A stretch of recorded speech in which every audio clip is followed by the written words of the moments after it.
Welcome, everybody. This is Rick Manning, President of Americans for Limited Government, coming to you with a very special guest today. We wanted to talk about something that's breaking right now.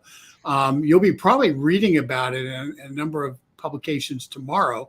But this is really one of those amazing kind of stories about abuse of power that most people don't talk about, but it is exactly the kind of abuse of power which is attempting to shut down our First Amendment rights to petition the government and to get legislation passed that matters to preserving America.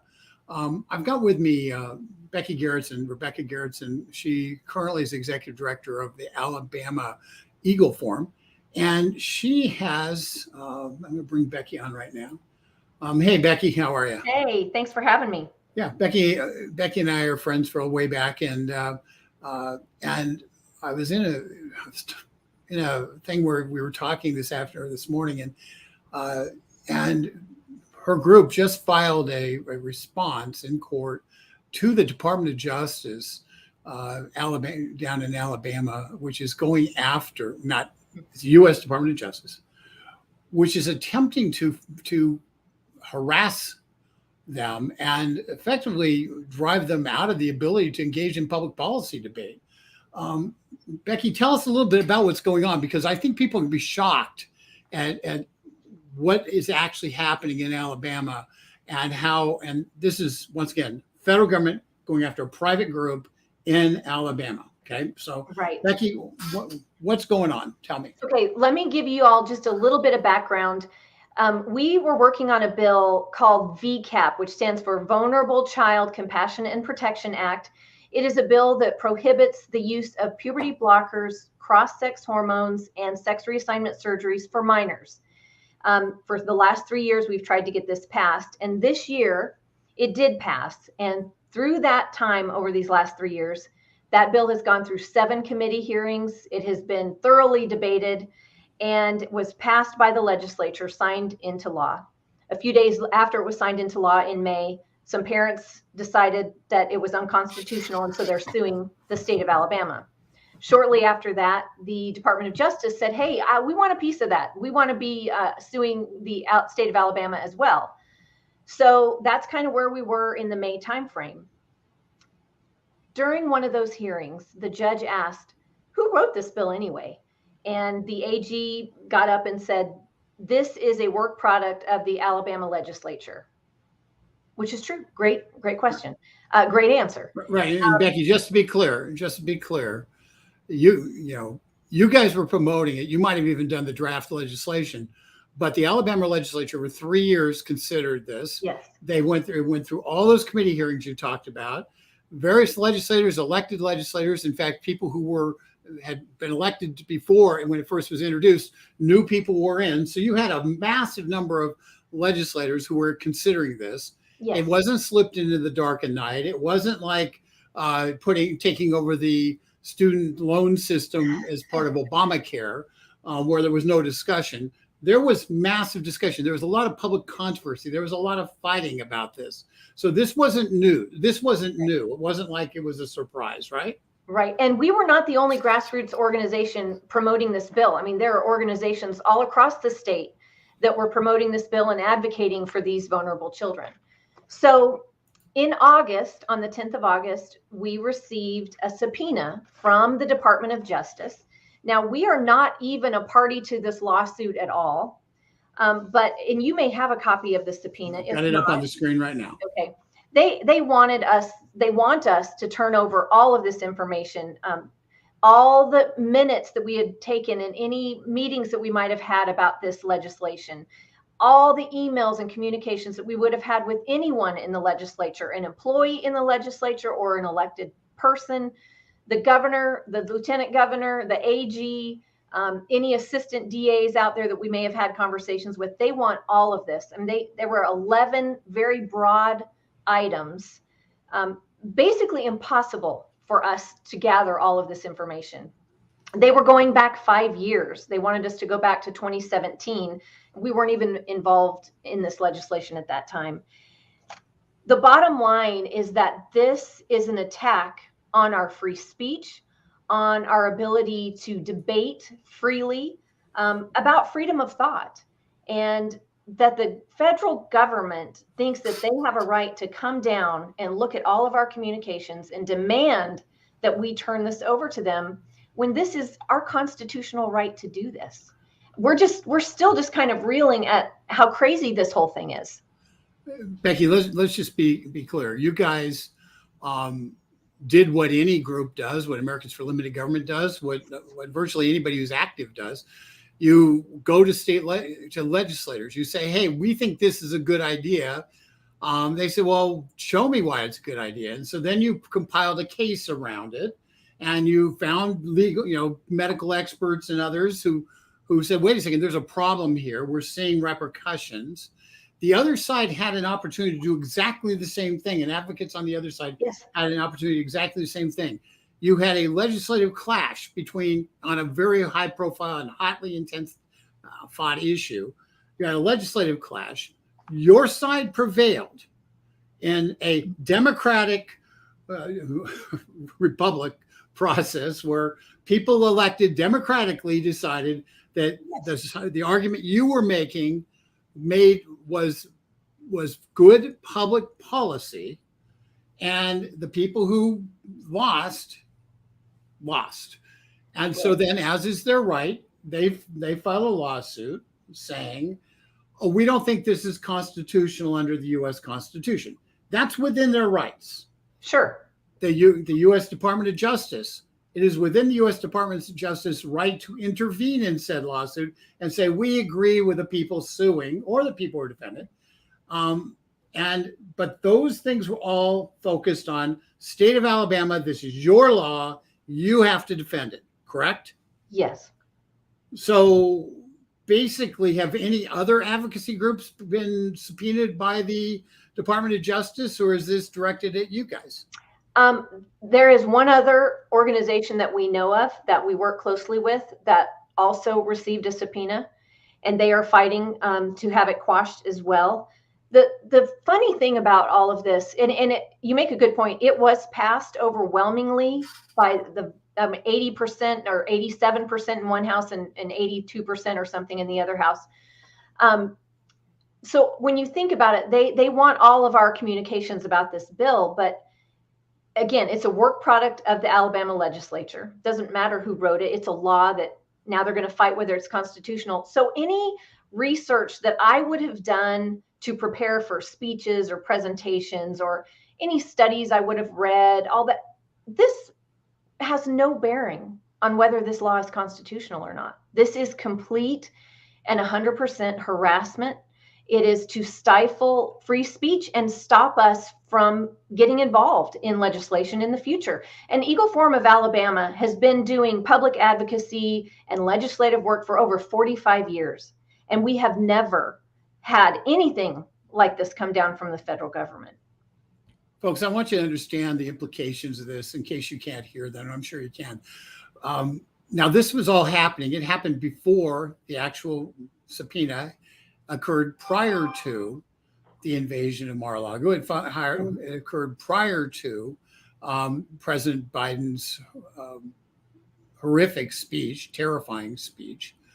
But it shows that the Department of Justice is sitting there and saying, we are going to go after you if you have the temerity to stand up for traditional values in this country against the flow that we are trying to transform our country into.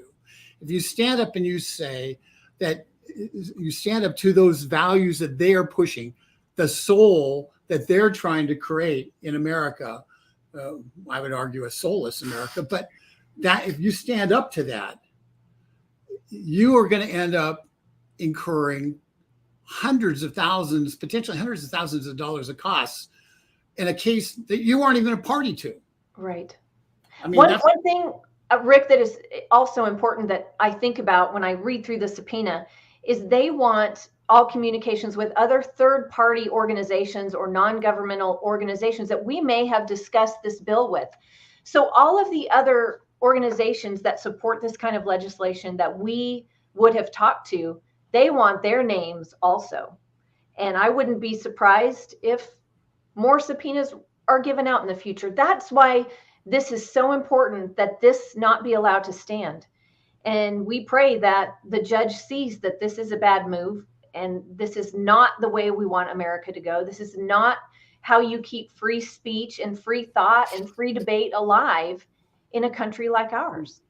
Well, if I ever thought that the Department of Justice actually wanted free speech and free thought and free debate to occur, to survive this administration, I've been disabused of that by this subpoena. The fact of the matter is that going after this is a clear shot, not just people in Alabama, but people across the country. Right. That, gee whiz, folks, if Uncle Sam is going to come down with you with a heavy boot, if you happen to stick your head up and stand up and say, wait a second, I don't like what's happening on the transgender issue or a lot of other issues, because you're not allowed to do that. Okay. Right. And the DOJ is so weaponized that they really have lost. They don't even think about it in the context of the First Amendment. The logical question is, we've heard MAGA, whatever.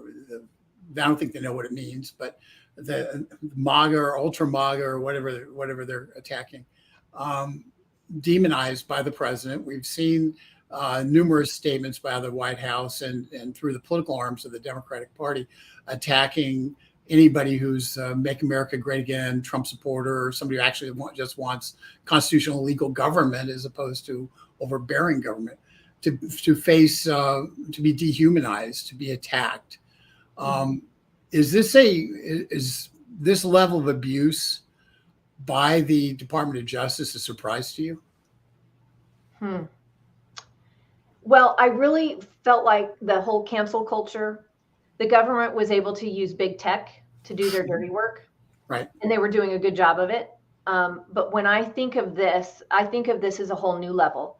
The agency itself, the big Department of Justice for the United States of America, is coming after little Eagle Forum of Alabama because we passed a bill and helped advocate for a bill that they did not agree with. And it doesn't matter. I think it could be any piece of legislation. We're going to have ESG legislation coming out, fighting the whole credits, social credit scores and vaccine mandate kind of laws. Anything that the government does not agree with, I think is going to be fair game if this is allowed to stand. When you say government, well, obviously we're talking about the Biden administration here. And one of the reasons why Becky's particularly useful and valuable in terms of talking about this is because I really first got to meet her a long time ago, way back when there was this woman named Lois Lerner prowling the halls of the IRS, a civil servant who nobody had ever heard of, who decided that a number of Tea Party groups would be targeted by the IRS. And Becky at that time was founding a group called the Wetumpka Tea Party group, which is in Alabama. And she got the opportunity to deal with the federal government through that experience. And it was a long, hard experience and personally painful experience. Remind people a little bit about what the IRS did in the Biden administration in terms of politically weaponized. And given what you know, does the fact that Department of Justice has now taken up this the cudgel for political weaponization, does that scare you? It doesn't scare me. It makes me want to fight. And it makes me want to just stand up and tell everybody to stand up with me and us and our organization. And we have to push back. We cannot allow this to stand. This is our country, which so many of us love this country, but we see the direction that it's going. And we do feel helpless at times, but it's things like this that don't make me scared. They make me mad and they make me want to fight back. Because I love this country and I want to do what I can do to preserve the great freedoms that we have. Yeah, I don't think the U.S. Attorney's Office did their research when they decided to pick on somebody. No. They should have they should have. They didn't. They didn't do their research, and now they're going to regret it. Becky was one of the people who testified on Capitol Hill a number of times about Tea Party abuse, about IRS abuses in the Tea Party. Becky is one who basically, they thought they could pick on little Wetumpka, Alabama Becky, and she punched back much harder than they did. And so one of the reasons I wanted to have her on is to tell this story, but also to tell you that you can fight back and you can win. And Becky did that with the Wetumpka Tea Party. It took a very long process, arduous process, but she did that and she won.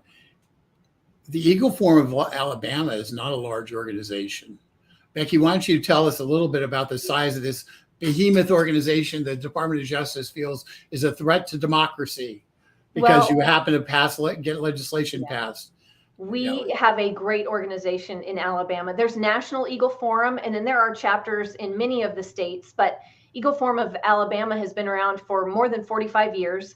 It is run by Uni Smith, our president. She was the founder and has been here, a co-founder, but she's been at the helm ever since and fighting the good fight. And it's an organization made up almost 100% of volunteers. And we have small groups that meet all across the state. And we are at the State House when the doors are open. We are advocating for legislation and weighing in on school board issues or even local issues. Just trying to advocate for good family policy. It's all about the family. And it's funny that, I don't think they even know who Becky Garrettson is at the Department of Justice. This organization has been around a long time and been doing great work. And I think it was maybe just this bill got on their radar. But I, like we said earlier, it could be any piece of legislation that they don't agree with. And of course, we're seeing a lot of disagreements these days, but this really could have a very chilling effect on all of us who are trying to. And for those on the left, I want to remind you that if the shoe were on the other foot and you were passing in through state of California legislation that was, let's just say, mandated that only shoes made of non-oil related products, but didn't have any cow in them either, could be produced in California, worn in California. And so if the Department of Justice came in, a Trump Department of Justice came in and started saying, hey, you supported this, we're going to look at all your records, we're going to go through and we're going to try to get every single document that you ever produced about this subject. If you sat there, if the shoe were on the other foot, the left would be screaming bloody murder because they know that this is intimidation and it's not, and this is well beyond the law. First Amendment guarantees us the right to petition our government. It's in the First Amendment. This is not, and that's actually in the First Amendment to the U.S. Constitution, through which the U.S. Attorney's Office drives all of its powers. Okay, so just be clear. This is a direct attack on the freedom to petition your government, to tell your members of Congress what you think, to tell your state legislators what you think, because, oh my gosh, your state legislators might agree. They might actually go off and do what you ask them to without permission of their overlords. And oh my gosh, if that happens, you will pay. The point I want to get at to Alabama Eagle Forum, it's really is that Becky's the executive director of that. You have, according to the filings you've made, you have one other part-time employee, and they're trying to have you have to go through records, and they're very specific in how they want you to go through them. And go through records for 5 years to try to get every single possible contact you ever have with a state legislator. And in the process, the setup is this. If you give them something and you say, gee, I think this is responsive, and it turns out that there's one email or one scrap of paper or one phone call or one text message or one meeting that you forgot about that because you bumped into somebody outside the state capitol in Montgomery and you said, hey, I sure hope you'll support this. Any contact you have with any member of Congress or anybody else in the state that you don't provide the Department of Justice under the subpoena, you can be found guilty of perjury for failing to provide that. That's how broad this is. Yes. And so folks, you may say this is no big deal. This is a massive deal because no organization could ever lobby their Congress or lobby a state legislature, even a city council, if given the broad guidelines that they're setting out and the demands they're putting forward. And so this request, this subpoena, by the way, it's not a request, it's a subpoena. The subpoena is very directly an attack on the First Amendment right to petition your government. Make no mistake. And, we used to attribute a lot of that Joe Biden, he's bumbling around and doesn't know what he's doing, blah, blah, blah. Those were all great jokes or great cartoons. Bottom line is these people know what they're doing. And this is designed to shut off dissent because dissent to them, they have declared war on dissent on anything that is their agenda. Joe Biden did it in front of Independence Hall, totally missing the meaning of Independence Hall, totally missing the meaning of independence. But this is going on. And if it's going on at the level of the state government, of somebody petitioning the state government in Alabama, it's going on throughout the country. And this is why we have to win in November. But Becky, do you want to say anything about the Tea Party experience? Because I know that's secondary, but it does inform your perspective. And because you did fight back and win. So we did just a couple of just a couple of things, because this is similar in a way. So we had filed as a Tea Party for our 501c4 so that when we collect money at meetings and things, we can put that back into our organization to pay for our website and copies of things that we hand out and things like that.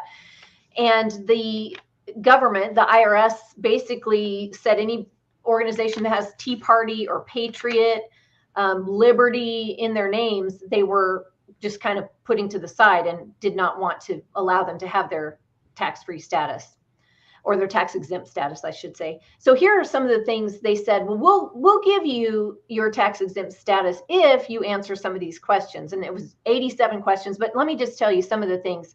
They wanted names of all our volunteers. They wanted our donor names, the amounts they gave, when they gave. They wanted to know if our donors were going to be running for office, and if so, when and which office.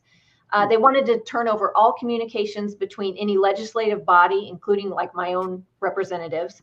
That sounds familiar because that's kind of what was in this subpoena. They wanted copies of all speeches. They wanted speakers' names and credentials, and the list goes on and on. But it's the same intimidation tactics.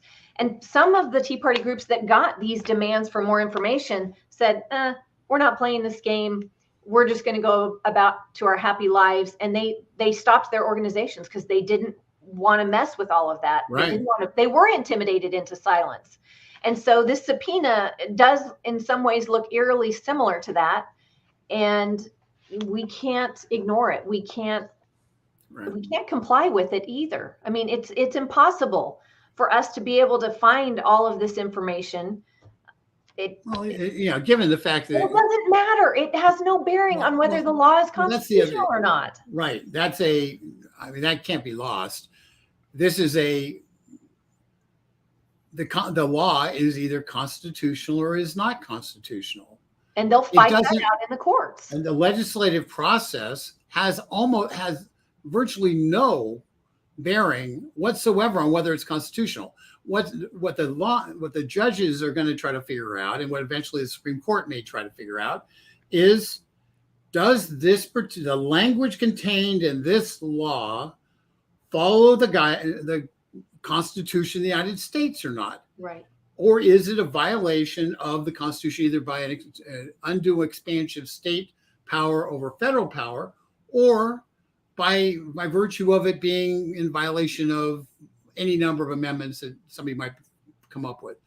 Bottom line is that's a legal discussion it has nothing to do with process of getting a law, how a bill becomes law, so this is really has nothing to do with whether or not you agree with the law or you don't agree with the law. Right. This has everything to do with whether you agree with your right to actually petition your government to change laws and to support existing laws, because that's what this gets to the heart of. It's not the language in the law. Right. That's a court decision. This is about your ability to actually exercise your First Amendment rights, whether those be individually or through third-party groups like Americans for Limited Government, right, or Eagle Forum of Alabama. There's a couple of questions on here. I'm going to just read. Okay. I'm just going to give you one of them. One asked about where Governor Ivey is on this law. Well, she signed it into law, so. So that's again, that doesn't matter on what they're going to be fighting out in the courts, but she did sign it into law. Is your attorney general in this state somebody who's a fighter? Because that matters as well in terms of their aggressiveness in defending it. Yes, he's fantastic. Okay, so that's a good thing. I'm gonna put this up, this little quote up. I'm gonna take Betsy Burns. If people don't get mad and start standing against Biden's group, America will be lost. We need to fight, not sit on our rears and take their attacks on our freedom. Betsy, that is exactly why I have Becky on today, because I know no one who better exemplifies that. A private citizen who, let me take this down, just 2 seconds. You decided to start a Tea Party. Were you a political animal before that? I was a homeschool mom, military wife, didn't even watch the news until 2008 when the bailouts happened. And that's when I really began to wake up. And so you probably voted, you're registered to vote. Yeah, I always voted. Very patriotic, of course, military wife, So you're one of those crazy people like hang an American flag out in front of your house and mean it. Yeah. So you decided you got woken up by the bailouts of the big Wall Street firms and what that looked like, and started to get involved. And we just wanted to educate people. We wanted people to wake up like we had woken up and realize what was slipping through our fingers. And that's the whole reason why we set up the Wetumpka Tea Party, was so that we could have meetings every month to talk about cap and trade and Obamacare. All that was happening during that time. And it was all just about educating people. But government didn't like that. Naive you walk into this maelstrom, and you have a group of people who agree with you, who are meeting on a regular basis, and actually talking about legislation and different things are happening in the country and becoming informed. Mm-hmm. And you're busy educating the people in your surrounding area about what's going on. And all of a sudden you find yourself in the middle of for lack of a better term, an F-storm, because the IRS has decided that you are a threat to America. And the moral of the story is, you don't have to be person involved in politics for 25, 30, 40, 50 years. You don't have to work in political campaigns your whole life. All you have to be involved and to make a difference is to be a person who cares enough to sit there and say and get involved. And sometimes that getting involved means, if you're in Alabama, sign up for the Eagle Forum of Alabama. Yes. AlabamaEagle.org. And we will help. Go ahead and give that again, Becky. AlabamaEagle.org. AlabamaEagle.org. Mm-hmm. If you're outside of Alabama, I'm confident that Becky would appreciate your support. Yes. Because this is not going to be an inexpensive effort. It won't be a short fight. If it's anything like the fight with the IRS, this could drag on for some time. Yeah. So, yeah. Hopefully you get a judge that says, nope, not allowed to do it. In fact, I want to point out, if Becky's group filed an amici brief, meaning said a friend of the court brief, saying we support this, and provided as much documentation as they could to give the scientific reasons and the constitutional reasons why you support it, right?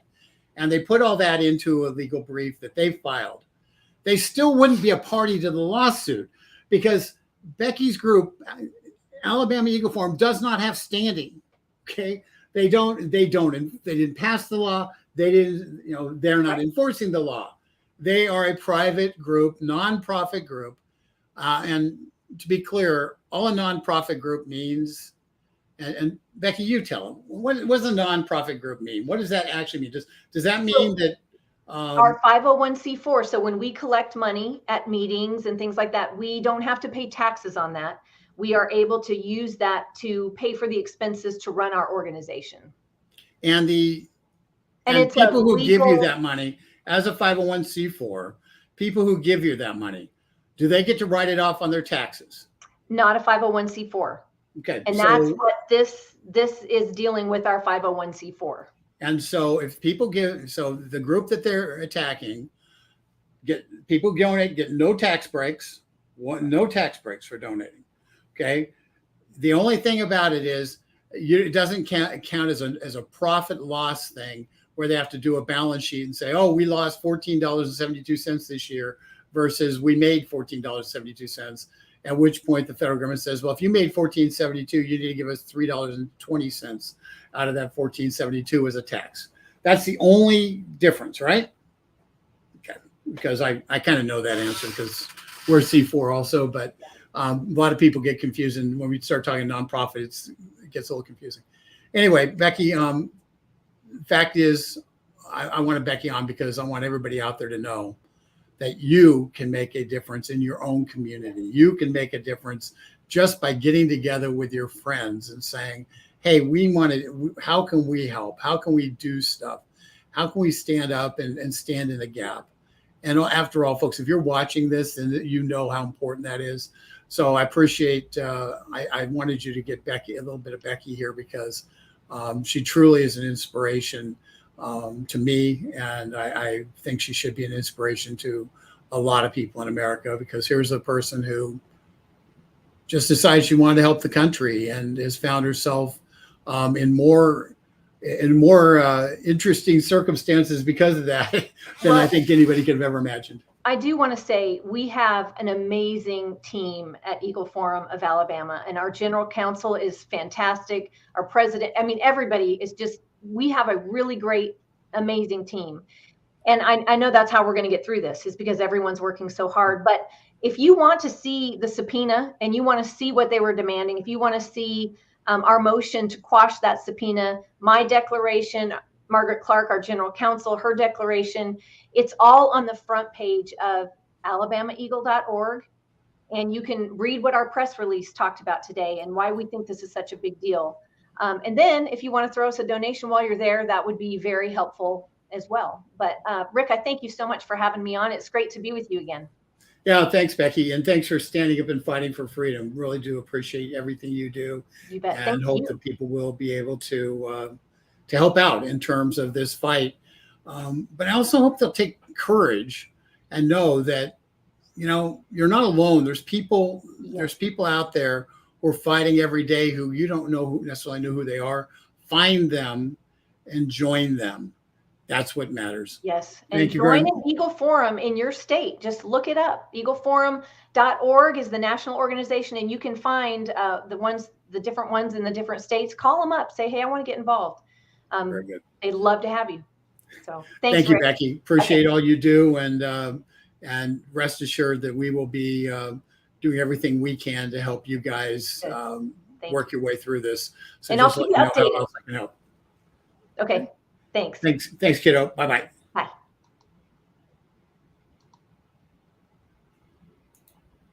Yeah, folks, this is one of the great things I get to do is I get to know a lot of different people who are doing different things that matter. And Becky Garrettson's one of those people. She underplays how the pressure she was under when having to come before House committee and testify about her experience, the intimidation tactics the IRS used against her because she had the audacity, the temerity to try to get a 501c4 designation for her political group of people who were trying to inform America about what was going on in the country. And she was trying to actually follow the law in doing so. And the intimidation she got and the costs involved to that. A lot of people dropped out when they got contacted by the IRS. Becky fought forward. And now the Department of Justice has made the mistake of attacking her through this lawsuit. And I'm pretty confident that they're going to realize their mistake pretty rapidly, because Becky's a person who doesn't retreat. She moves forward, and it's really a pleasure to know her.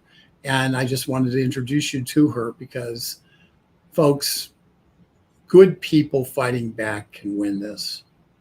But if we sit back and we don't fight back, that's when the other side wins. Remember what the left always used to say, Black Lives Matter used to say, silence is complicity. Well, in this instance, silence against the tyranny of the Biden administration's attack on the right to dissent in this country. Silence in the face of that attack is complicity. And that's not something which we can allow to occur. We have to have the right to dissent. And oh, by the way, the right to dissent is the same right that the left has should the right take power. So the right to dissent is not a partisan thing. It's the right to have a conversation without fear of prosecution. That's what the right to dissent is. And our country does not stand without it. It is the foundation of our Constitution.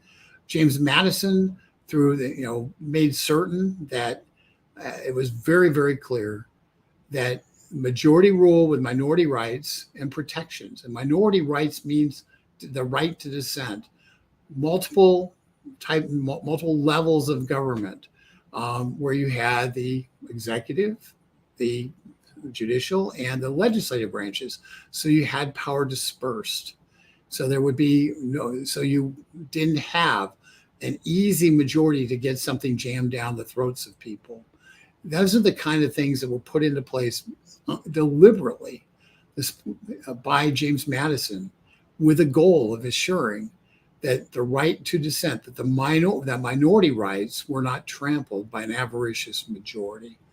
And Joe Biden, with his 50 votes plus Kamala in the Senate, has been attempting to declare that the overriding majority, and anybody who wants to stand in the way of the Biden administration's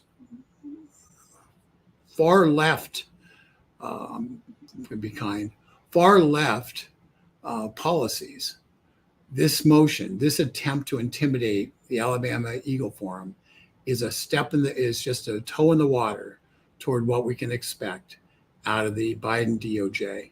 And folks, that's why we have to stand firm. With that, I will happily talk to you next time. We will talk about hopefully some happier things. But this is the opportunity, man. This tells us exactly what's going on.